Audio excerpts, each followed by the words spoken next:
Hello friends, era of education में आपका स्वागत है।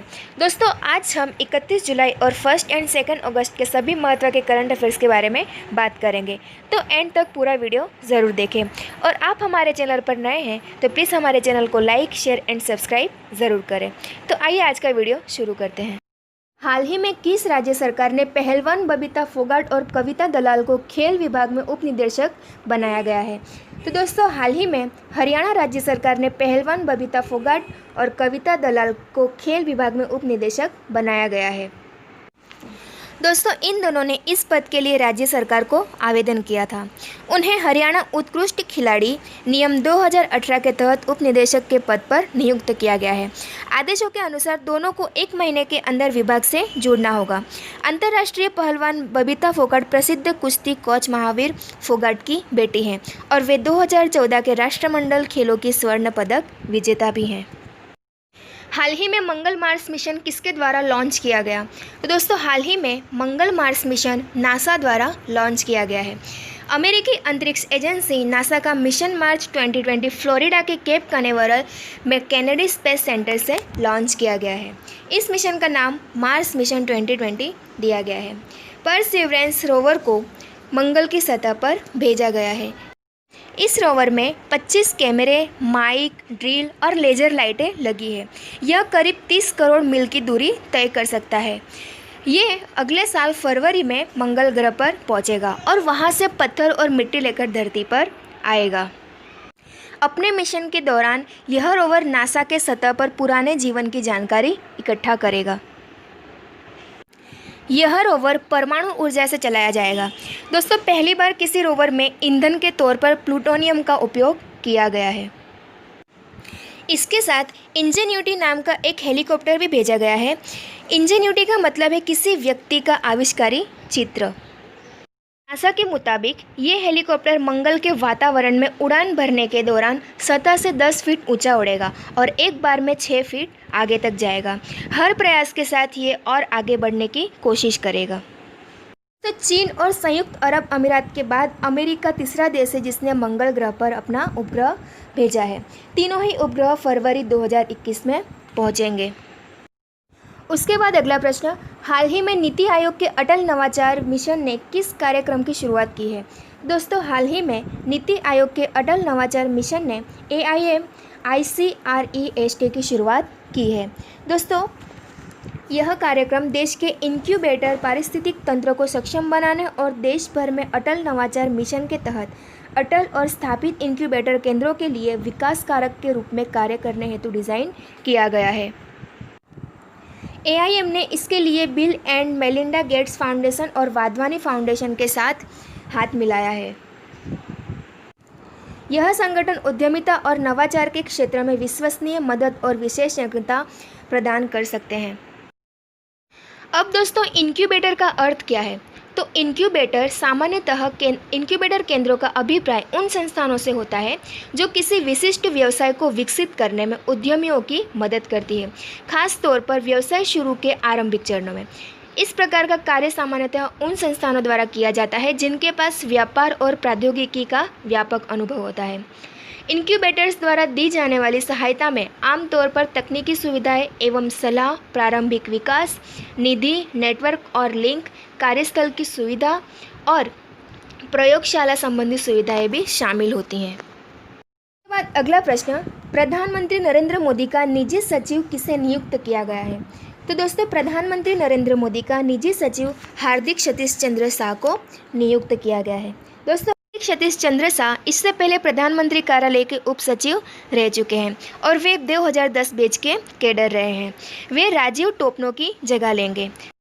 उसके बाद अगला प्रश्न, मानव तस्करी के खिलाफ विश्व दिवस किस दिन मनाया जाता है? तो मानव तस्करी के खिलाफ विश्व दिवस 30 जुलाई को मनाया जाता है। दोस्तों, इस वर्ष UNODC द्वारा मानव तस्करी के विरुद्ध विश्व दिवस की theme committed to the cause working on the front line to end human trafficking है। दोस्तों, UNODC का फुल फॉर्म है United Nations Office on Drugs and Crime. आधुनिक हिंदी कहानी के पितामह और उपन्यास सम्राट प्रेमचंद्र मुंशी जी की 31 जुलाई को जन्म जयंती थी।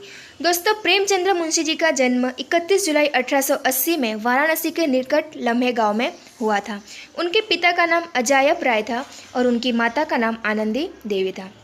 दोस्तों, प्रेमचंद्र मुंशी जी का मूल नाम धनपत राय श्रीवास्तव और उन्हें नवाब राय और मुंशी प्रेमचंद के नाम से भी जाना जाता है।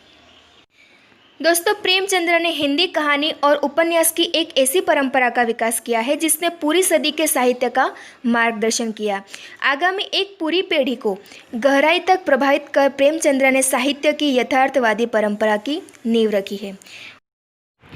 दोस्तों, उनकी पहली हिंदी कहानी सरस्वती पत्रिका के दिसंबर अंक में सौत नाम से प्रकाशित हुई और 1936 में अंतिम कहानी कफन नाम से प्रकाशित हुई थी। दोस्तों, प्रेमचंद्र मुंशी जी की प्रमुख कहानियाँ कफन, बूढ़ी काकी, दो बेलों की कथा, पंच परमेश्वर और बड़े घर की बेटी है और उनके प्रमुख उपन्यास गबन, गोदान, रंगभूमि, कर्मभूमि, निर्मला, सेवा सदन और मानसरोवर है। दोस्तों, रंगभूमि में प्रेमचंद्र एक अंधे भिखारी सूरदास को कथा का नायक बनाकर हिंदी कथा साहित्य में क्रांतिकारी बदलाव का सूत्रपात कर चुके थे। गोदान का हिंदी साहित्य ही नहीं विश्व साहित्य में महत्वपूर्ण स्थान है। इसमें प्रेमचंद्र की साहित्य संबंधी विचारधारा आदर्शोन्मुख यथार्थवाद से आलोचनात्मक यथार्थवाद तक की पूर्णता प्राप्त करती है।